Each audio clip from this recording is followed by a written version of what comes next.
नमस्कार दोस्तों, just for CSC में आप सबका स्वागत है। इस वीडियो में बात करेंगे वेद और उपनिषद के बारे में। जानेंगे वेद और उपनिषद की महत्वपूर्ण विशेषताओं और उनके लक्षण के बारे में। साथ ही साथ इस वीडियो में यह भी जानने का प्रयास किया जाएगा कि वेद और उपनिषद कैसे एक दूसरे से अलग हैं। तो सबसे पहले हम बात करते हैं वेद की।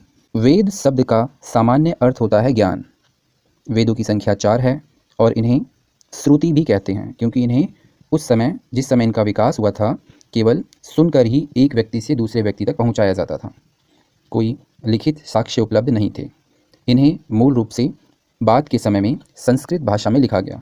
वेदों की संख्या 4 है, जिनमें ऋग्वेद, यजुर्वेद, सामवेद और अथर्ववेद शामिल हैं।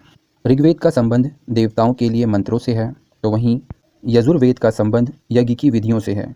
सामवेद संगीत प्रधानता को दर्शाता है, तो वहीं अथर्ववेद विज्ञान, साइंस, तकनीक, जादू टोना और तंत्र मंत्र के बारे में जानकारी प्रदान करता है। इन सब बातों से स्पष्ट होता है कि वेदों में लौकिक और अलौकिक सभी प्रकार के विषयों का संपूर्ण ज्ञान विद्यमान है। मतलब सभी विषयों का ज्ञान वेदों में भरा हुआ है।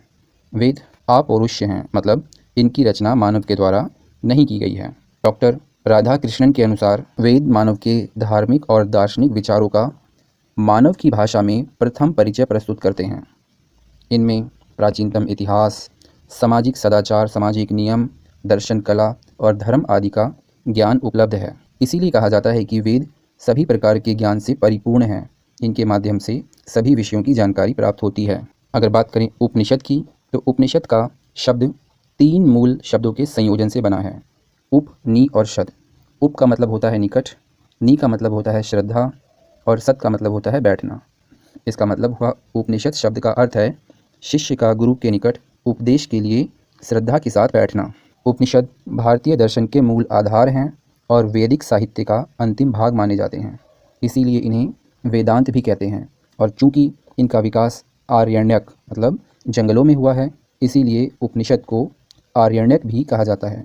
उपनिषदों की कुल संख्या 108 है और इनमें 13 उपनिषद प्रमुख हैं।